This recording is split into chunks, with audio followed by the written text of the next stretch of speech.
Hello' মাই family, কি খবৰ তোমালোকৰ? আশা কৰোঁ সকলোৰে ভাল। এই ভিডিঅ'টো বিশেষ, চ' ভালকৈ মন কৰি শুনিবা। মোৰ মতে বিশেষ।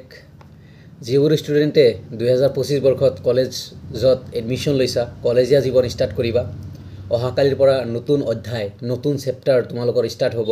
যিবোৰ ষ্টুডেণ্টে এইবছৰ ডিগ্ৰীত ফাৰ্ষ্ট ছেমিষ্টাৰত নামভৰ্তি কৰিছা ডিফাৰেণ্ট কলেজত, মোৰ লগত জড়িত হৈ আছা, মোৰ চেনেলখন ছাবস্ক্ৰাইব কৰি ৰাখিছা, মোৰ ভিডিঅ' চোৱা, সকলোকে, যিমান ভাইটি ভণ্টি আছে যিবোৰ ষ্টুডেণ্টে এই বছৰ নিজৰ কলেজীয়া জীৱন আৰম্ভ কৰিবলৈ লৈছে, সকলোকে শুভেচ্ছা।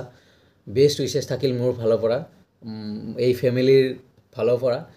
আৰু ভালকৈ পঢ়া শুনা কৰিবা, ভালকৈ নিজৰ ষ্টাডি কৰিবা, যাতে ফিউচাৰ ভাল হয়। 4 ইয়াৰ্ছ ডিগ্ৰী তোমালোকৰ, আগতে 3 ইয়াৰ্ছ আছিল, এতিয়া 4 ইয়াৰ্ছ হৈছে।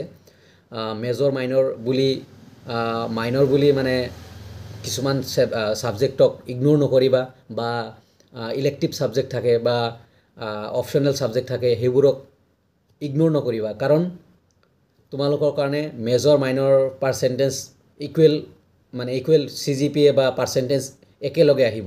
কোনো আগতে কিবা এটা ছাবজেক্ট ছাপ'জ মাইনৰৰ পাৰ্চেণ্ট ধৰা নাছিল বহুত আগতে, বাট এতিয়া চবকেইটা ছাবজেক্টে সমান। মেজৰ মাইনৰ বা তাৰ লগতে থাকে ইলেক্টিভ ছাবজেক্ট থাকে বা কিবা কিবি বেলেগ থাকে আৰু।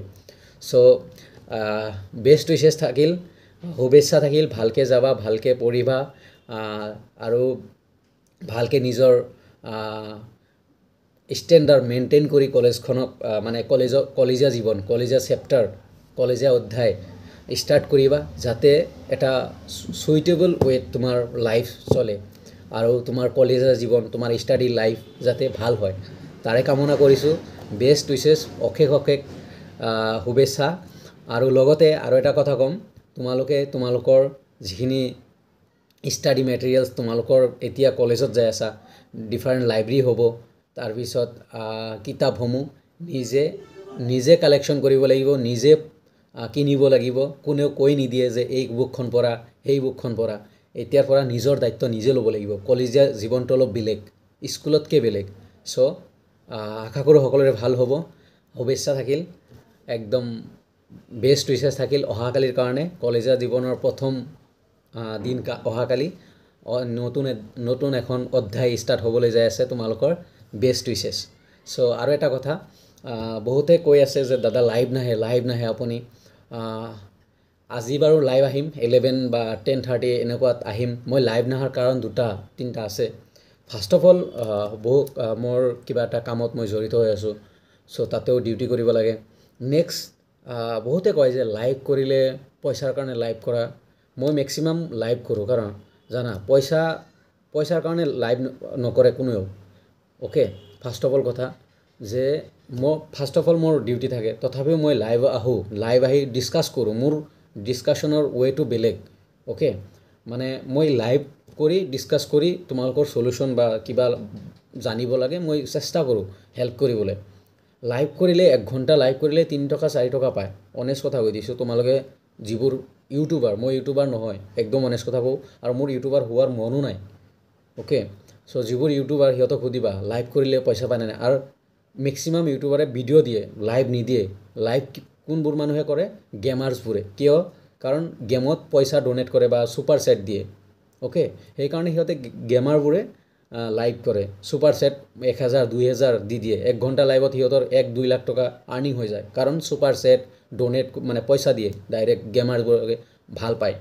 চ' মই লাইভ দিয়াৰ কাৰণ হ'ল, বা লাইভ কৰাৰ মেইন উদ্দেশ্য হ'ল ফেচ টু ফেচ যাতে মানে ক্লিয়াৰ হৈ যায় কথাবোৰ, আৰু ভিডিঅ' কম দিওঁ সেইকাৰণে। তথাপিও মই চেনেল মনিটাইজ কৰাৰ কাৰণে, ৱাটছিং আৱাৰ কাৰণে মোৰ লাইভ লাগে। মোৰ চেনেল মনিটাইজ, মোৰ কিয় ৱাটছিং আৱাৰ লাগিব? মোৰ 3 বছৰ আগতে মোৰ চেনেল মনিটাইজ। চ' মোৰ ৱাটছিং আৱাৰ নালাগে। চ' আৰু গালি দিয়ে মা দেউতালৈ। আৰে ভাই, মই ভিডিঅ' বনাই আছোঁ, ইয়াতে মা দেউতা ক'ৰ পৰা আহিল? মা দেউতাই ভিডিঅ' বনোৱা নাই, মই ভিডিঅ' বনাইছোঁ। চ' সেইবোৰৰ কাৰণে বহুত কিবা কিবি। সিদিনাও লাইভ আহিছিলোঁ, লাইভত কিয় নাজানো, মেবি ষ্টুডেণ্ট নহয়, মেবি সিহঁত ইউটিউবাৰো হ'ব পাৰে, যে কিছুমান জ্বলা মানুহ আছে।